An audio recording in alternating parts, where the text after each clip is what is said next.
दोस्तों आज मैं एक्सप्लेन करने वाला हूँ डेड माइन मूवी को। अगर आपको इस मूवी की एक्सप्लेनेशन पसंद आए तो इस वीडियो को लाइक और चैनल को सब्सक्राइब जरूर कर देना। So let's begin. मूवी की शुरुआत में हम कुछ लुटेरों को देखते हैं जो कि एक जगह पर आराम कर रहे होते हैं। तभी इनका एक साथी टॉयलेट करने के लिए जंगल में जाता है, जहाँ उसे लोहे का एक मास्क मिलता है और आसपास देखने पर उसे एक गुफा मिलती है, जिसके बाद वो उसके अंदर चला जाता है। इसी दौरान कोई उसे जमीन के अंदर खींच लेता है और उसे मार देता है। फिर हमें कुछ टाइम बाद का सीन दिखाया जाता है, जहाँ हम स्नेक नाम के एक आदमी को देखते हैं जो कि एक आर्मी सोल्जर है और वो गुफा में एक कंकाल को देखता है। इसके बाद हम कुछ आर्मी सोल्जर्स को देखते हैं जिनका नाम है प्रावा, जो कि इस टीम का कैप्टन है, प्राइस जो कि एक मिलीनियर का बेटा है, सूलिंग जो कि प्राइस की गर्लफ्रेंड है, राय जो कि एक साइंटिस्ट है और स्टैनली जो कि पहले एक मिलिट्री इंजीनियर हुआ करता था। इसके अलावा इनकी टीम में स्नेक के साथ साथ और भी कुछ लोग हैं और सबको एक घने जंगल में भेजकर उन्हें एक मिशन दिया गया है। इसके बाद ये जंगल में आगे की ओर बढ़ने लगते हैं और उनवाना आइलैंड पर पहुंच जाते हैं, जहाँ ये एक पुरानी गुफा को देखते हैं। जिसके बाद स्टैनली उस गुफा के अंदर जाकर वहाँ जांच करने लगता है। इन सबको एक डेड माइन को ढूंढने का मिशन दिया गया है, जिसे द्वितीय विश्व युद्ध के दौरान जापानियों ने अपने कब्जे में कर लिया था।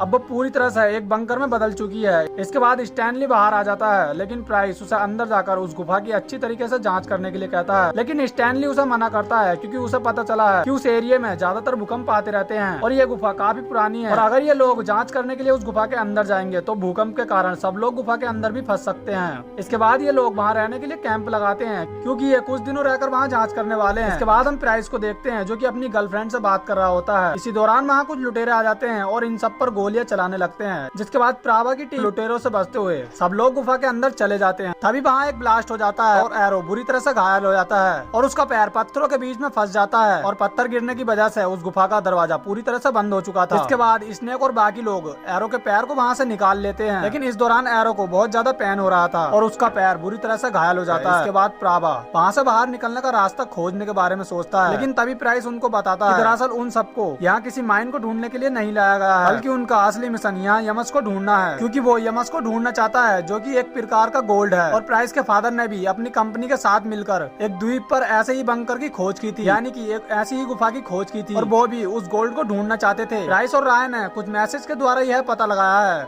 कि वह सोना इसी बंकर में है, इसीलिए वो किसी तरह इस सोने को ढूंढना चाहते हैं। तब ये सुनकर स्टैनली को प्राइस पर बहुत ज्यादा गुस्सा आने लगता है, लेकिन प्रावा उसे शांत कर देता है। इसके बाद ये वहाँ से बाहर निकलने का रास्ता ढूंढने लगते हैं। तभी अचानक उन्हें कहीं से म्यूजिक बजने की आवाज आने लगती है। तब स्टैनली उनसे कहता है, मुझे लगता है कि हमारे अलावा इस गुफा में कोई और भी रहता है, क्योंकि ये म्यूजिक एक बार म्यूजिक है जिसका यूज जापानी आर्मी अपनी सेना को अलर्ट करने के लिए करती थी और अपनी सेना से ब्रिटेनियों और अमेरिकी सेना को मारने के लिए कहती थी। कुछ दूर आगे चलने पर ये सब एक रूम में पहुंच जाते हैं, जहाँ राय को एक मैप मिलता है। वो उन्हें बताती है कि हम जिस रूम में हैं जापानी आर्मी के समय यूनिट 731 हुआ करता था और इसी जगह पर जापानियों द्वारा युद्ध में कुछ कैदियों को पकड़कर उन पर खतरनाक एक्सपेरिमेंट किए जाते थे। फिर हम देखते हैं कि एरो की हालत अब और भी ज्यादा बिगड़ती जा रही थी, इसीलिए स्टैनली उसे एक जगह पर लेटा देता है और प्रावा स्टैनली को एरो के पास छोड़कर खुद बाहर निकलने का रास्ता ढूंढने जाता है। तब प्राइस उससे कहता है कि वह भी उसके साथ जाएगा, क्योंकि वो उस खजाने को ढूंढना चाहता था। जिसके बाद प्राइस उसके साथ जाता है। सूलिंग और स्नैक भी उनके साथ आने लगते हैं। रे, स्टैनली और जोको एरो के पास ही रुकते हैं। यहाँ स्टैनली राय से कुछ बात कर रहा होता है। इसी दौरान एरो के नीचे की रेत खिसकने लगती है और कोई उसे नीचे खींच लेता है। स्टैनली उसे बचाने के लिए जाता है, तभी उसे एक क्रेचर दिखाई देता है जो कि हूबहू एक इंसान की तरह लग रहा था और वो एरो को खींचकर माइन में ले जाता है। इसके बाद ये तीनों एक एक करके माइन के अंदर जाते हैं और एरो को ढूंढने लगते हैं। तभी जोको माइन में उस क्रेचर को देखता है और उसका पीछा करने लगता है। दूसरी तरफ रे और स्टैनली को माइन में एरो की लाश मिलती है, जिसे किसी ने बुरी तरह से मार दिया था। ये देख रे बहुत ज्यादा घबरा जाती है। इसी दौरान कोई पीछे से इन दोनों पर अटैक करता है और इन्हें बेहोश कर देता है। उधर कैप्टन प्रावा एक रूम में पहुंच जाता है, जहां उन्हें जापानियों द्वारा लोगों पर किए गए एक्सपेरिमेंट की रिपोर्ट मिलती है, जिससे उन्हें पता चलता है कि यहाँ जरूर आसपास कोई लैब होगी। दूसरी तरफ जोको क्रेचर का पीछा करता हुआ एक टनल के पास पहुंच जाता है, जहां उसे किसी की डेड बॉडी भी मिलती है। तभी क्रेचर उस पर अटैक करने आता है, लेकिन जोको उसे शूट कर देता है। इसी दौरान एक दूसरा क्रेचर जोको पर अटैक कर देता है और उसे घायल कर देता है। अब जोको को कुछ भी दिखाई नहीं देता। तभी वहाँ बहुत सारे क्रेचर आ जाते हैं जो कि उसे मारने के लिए धीरे धीरे उसके पास आ रहे थे। हालांकि जोको उनसे बचने के लिए उन पर गोलियां भी चलाता है, लेकिन अंत में वो क्रेचर उसे मार देते हैं। दूसरी तरफ हम उस आदमी को देखते हैं जो कि राय और स्टैनली को बेहोश करके अपने साथ ले आया था। वो उन्हें बताता है कि वो युद्ध के समय से जिंदा है और वो जापानी आर्मी का सोल्जर है और उसे लगता है कि जापान और अमेरिका के बीच अभी भी युद्ध चल रहा है, इसीलिए उसने इन्हें बंदी बना लिया है। रे को जब पता चलता है कि वह सोल्जर युद्ध के समय से अभी तक जिंदा है तो वो बहुत ज्यादा हैरान हो जाती है। इसके बाद स्टैनली उस पर अटैक करता है और उसके मुंह से मास्क को हटा देता है। वह देखता है कि वह आदमी देखने में काफी अजीब लग रहा था।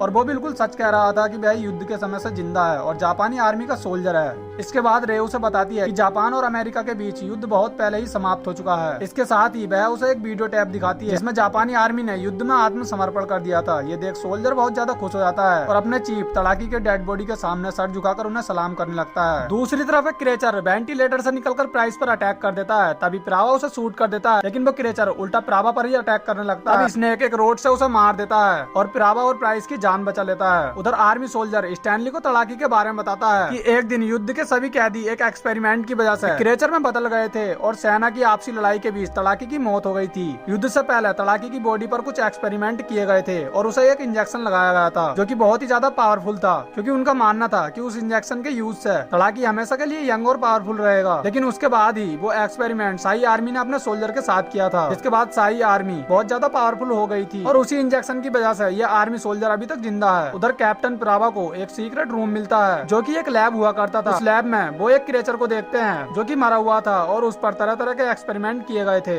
प्राइस को वहाँ एक इंजेक्शन मिलता है जिसे गोल्ड की फ्लूइड से भरा गया था, यानी कि सोने को एक दवाई के साथ मिलाकर उस इंजेक्शन में भरा गया था, क्योंकि जापानी आर्मी इसी इंजेक्शन से लोगों पर एक्सपेरिमेंट किया करती थी जिससे उनकी सेना काफी लंबे समय तक जिंदा रहे। प्राइस को वहाँ इंजेक्शन के अलावा कोई और खजाना नहीं मिलता, इसीलिए वो उन इंजेक्शन को अपने साथ ले जाने के बारे में सोचता है और प्रावा और स्नैक को उस इंजेक्शन के बारे में कुछ नहीं बताता और उनसे छुपाकर उस इंजेक्शन को अपने पास रख लेता है। दूसरी तरफ राय वहाँ से बाहर जाने का रास्ता ढूंढने लगती है। तभी आर्मी सोल्जर उन्हें बताता है कि यहाँ एक गुफा है जो कि बाहर की ओर जाती है, लेकिन तुम अकेले यहाँ से बाहर नहीं जा पाओगे, इसलिए मैं तुम्हारे साथ चलूंगा और तुम्हें रास्ता बताऊंगा। उधर प्रावा और स्नेक एक बहुत बड़े गेट को खोलते हैं और उसके अंदर चले जाते हैं। उस रूम में बहुत अंधेरा होता है, इसीलिए उन्हें ठीक से कुछ दिखाई नहीं देता। तभी प्रावा एक सर्कल के अंदर पैर रख देता है। तभी वहाँ एक अजीब सी गैस रिलीज होती है और वो देखता है कि उस रूम में एक बहुत बड़ी सेना खड़ी होती है जिसके सभी सैनिक अचानक से जिंदा हो जाते हैं। इस सेना का नाम शाही आर्मी है और उसका एक सोल्जर प्रावा पर अपनी तलवार से अटैक करता है। ये देख वो दोनों वहाँ से भागने लगते हैं और स्नैक दरवाजे को बंद करने लगता है और सबको वहाँ से जाने के लिए कहता है और सब लोग वेंटिलेटर के रास्ते वहाँ से भागने लगते हैं और प्रावा स्नैक को बचाने के लिए उसके पास जाता है। शाही आर्मी स्नैक पर अटैक करती है और उसे बेरहमी से मार देती है। ये देख प्रावा वहाँ से भागने लगता है और प्राइस और सूलिंग के पास चला जाता है। ये तीनों साथ मिलकर आगे की ओर बढ़ने लगते हैं। तभी ये उसी जगह पर पहुँच जाते हैं जहाँ क्रेचर्स ने जोको को मारा था। तभी क्रेचर इन पर भी अटैक करने आते हैं, लेकिन ये उनसे फाइट करने लगते हैं और किसी तरह अपनी जान बचाकर स्टैनली और राय के पास पहुँच जाते हैं। प्रावा स्टैनली को बताता है कि क्रेचर और शाही आर्मी ने बाकी लोगों को मार दिया है, इसलिए हमें जल्द से जल्द यहाँ से बाहर निकलना होगा। फिर हम प्राइस को देखते हैं जो कि क्रेचर्स के अटैक करने की वजह से चलने की हालत में नहीं था, लेकिन सूलिंग उसे इस हालत में नहीं देख सकती थी, इसीलिए वो उसकी बॉडी में सोने की फ्लूइड वाला इंजेक्शन लगा देती है जिससे वो भी शाही आर्मी की तरह पावरफुल हो जाए और उन क्रेचर्स और शाही आर्मी से उनकी रक्षा करे। अभी शाही आर्मी भी वहाँ पहुँच जाती है, जिसे देख ये लोग प्राइस को लेकर वहाँ से भागने लगते हैं। तभी शाही आर्मी का सोल्जर स्टैनली के साथ वाले सोल्जर की गर्दन को काट देता है और उसे मार देता है। फिर हम देखते हैं कि क्रेचर प्रावा और स्टैनली पर अटैक करने आते हैं और सूलिंग क्रेचर से बचने के लिए प्राइस को अपने साथ लेकर माइन के रास्ते वहाँ से बाहर जाने लगती है। प्रावा और स्टैनली क्रेचर से फाइट करने लगते हैं। तभी रे भी उनकी हेल्प करती है और ये तीनों किसी तरह उन क्रेचर को मार देते हैं और अपनी जान बचाते हैं। इतने में ही वहाँ शाही आर्मी आ जाती है और प्रावा दरवाजे को लॉक करने लगता है